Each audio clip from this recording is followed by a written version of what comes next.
Haj, ja ku jam prap. U bë kohë shumë e gjatë që nuk dal këtu dhe nuk filmoj. Kam qenë e zënë, me punë, me ulje ngritje.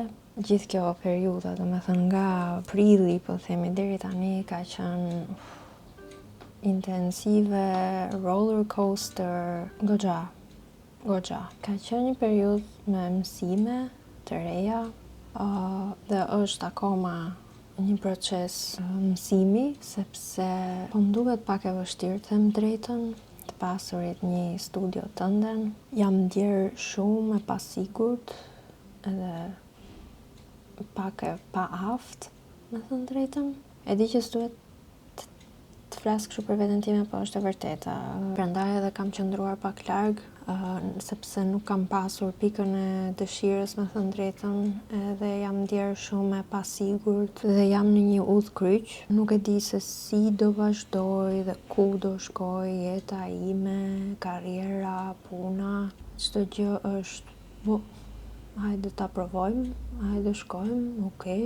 Çdo gjë është pikë pyetje. Po më duket e vështirë, mirë po përpiqem që të gjej balancën time dhe mënyrën time të punuarit ose të pasurit një studio private, një agjenci timen. Ajo që po më duket e vështirë është bashkëpunimi me tjerët ose me njerëz të cilët kanë stil ndryshe pune nga unë. Edhe pse unë jam fillestare në të pasurit një agjenci timen, unë nuk jam fillestare në profesionin tim. E di se si është procesi i punës, e di se si bëhet puna, si dorëzohet, çfarë janë gjëra që duhen pasur parasysh. Mirë po shoh që ky partneri i biznesit që kemi sikur nuk e kupton shumë këtë gjë, ka stil komplet tjetër pune, është pak, nuk e di, ka stil ndryshe pune. Nuk di si ta shpjegoj. Unë kam tjetër lloj etike pune. Nuk bëj premtime për gjëra të cilat unë e di që nuk arrit i përmbush dot. Preferoj që bëj një punë të mirë nga fillimi deri në fund, edhe kur ta dorëzoj atë projektin në fund, të duket chef's kiss. Dua çdo gjë që të jetë e kopësitur, me detaje, e kuruar, etj. Ndërsa këtu në Gjermani, me çfarë po shoh, se si duket ajo puna në fund nuk pas ka shumë rëndësi, mjafton thjesht që ajo që është shkruar tek propozimi i projektit të përmbushet, se duket bukur, duket shëmtuar, nuk ka shumë rëndësi. Edhe mua kjo gjëja nuk më pëlqen, sepse edhe që të jetë e paraqitshme puna është pjesë e propozimit. Edhe duhet të jetë e paraqitshme. Kemi ca ndryshime në filozofinë e punës, edhe nuk e di se si do vazhdoj. Tjetra është jam duke mësuar ose jam duke çmësuar disa paterna, ca mësime, ca gjëra që i kam të internalizuara që nga fëmijëria edhe nga eksperiencat e mëparshme të punës. Është shumë e vështirë sepse jam vendosur disa herë në disa situata shumë të parehatshme, mirë kanë qenë situata që duhet të isha, sepse kjo është jeta ime tani, duhet jem përballë edhe duhet të kërkoj. Është ndryshe kur je e punësuar, bën punën tënde, edhe vjen muaji, vjen data, vjen rroga, por kur je vetë punësuar, duhet të dërgosh fatura. Dhe këto faturat kanë një limit. Dhe kur limiti i kohës kalon, duhet të dërgosh një rikujtesë. Dhe kjo pjesa e rikujtesës është qa sikleti, nuk e di pse, po ma jep këtu në stomak, domethënë që ose sikur qa jam duke kërkuar, kupton që filloj pyes veten, them po e meritoj unë që të paguhem për punën që kam bërë, domethënë qa je duke thënë, o Chris, hello, thirrje mendjes. Këto, domethënë mendime të tilla, cilat vijnë nga pasiguritë, edhe që nuk bëjnë sens, sepse kam punuar edhe kam prova që kam punuar dhe për nejse. Thjesht po ndaj eksperiencën time me ju, sepse është hera parë për mua. Edhe është shumë e sikletshme, ama e ndjej që po bëhem më e fortë si njeri, edhe sikur po e heq pak të frikën e të përballurit me njerëzit. Dhe jam duke punuar edhe ku ka më mirë se sa të hapësh një biznes tëndin dhe të praktikohesh. Domethënë, këto gjërat që duken si negative, sepse shkaktojnë ankth dhe frikë, në fakt janë edhe pozitive në të njëjtën kohë, sepse janë mësime të reja. Edhe të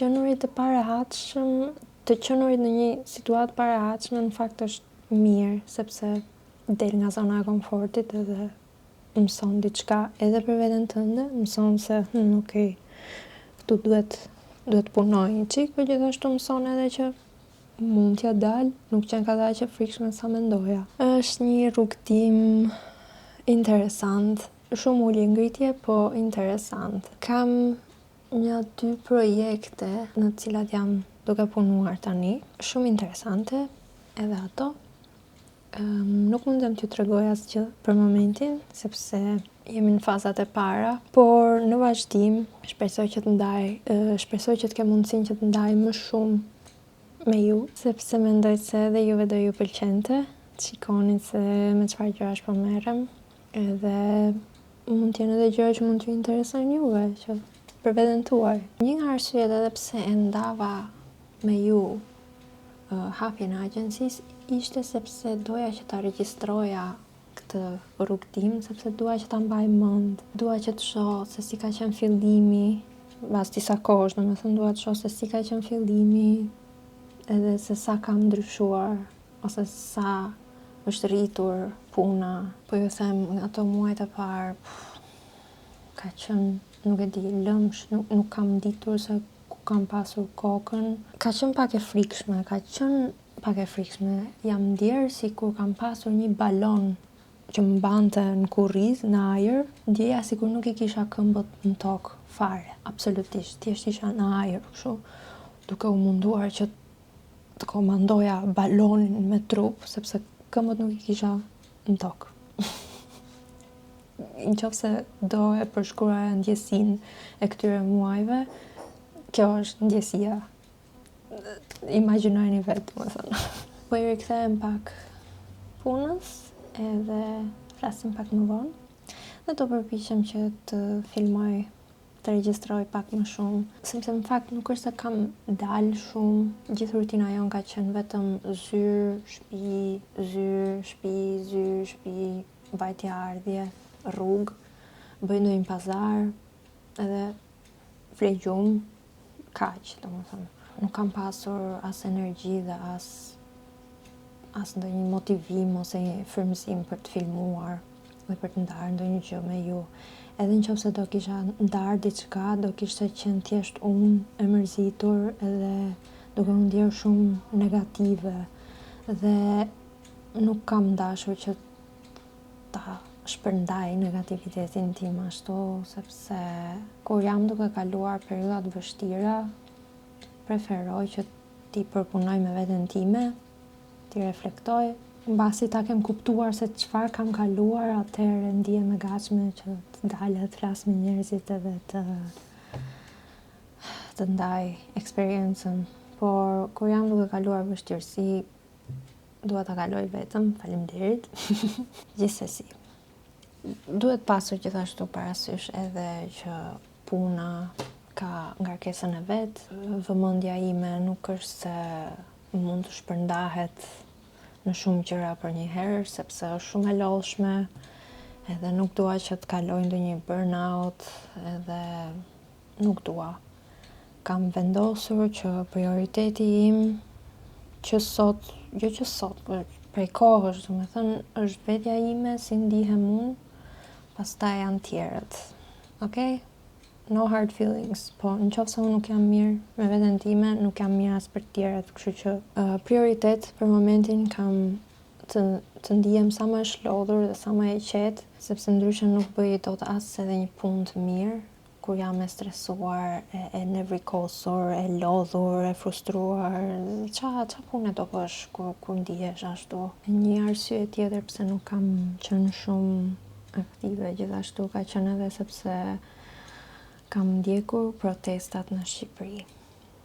Më është bërë zemra mal, me thënë drejtën, dhe më është rikthyer shpresa që vendi ynë, njerëzit më në fund mund të marrin në kontroll jetët e tyre, sepse kanë të drejtë të zgjedhin dhe kanë të drejtë të marrin pjesë në vendimmarrje për vendin e tyre.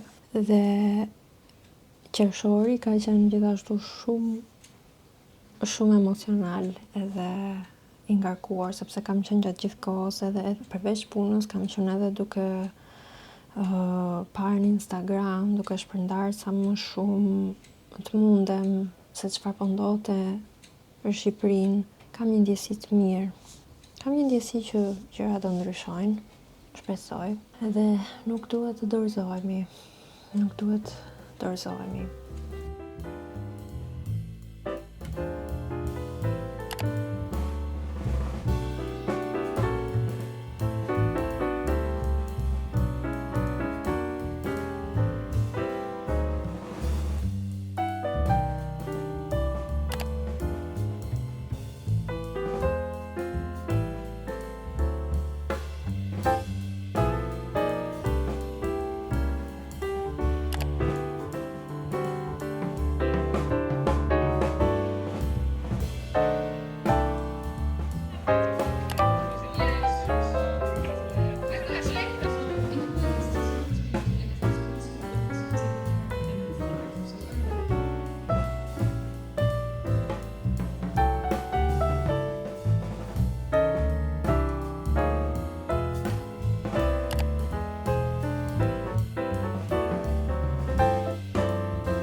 So I'm very outgoing.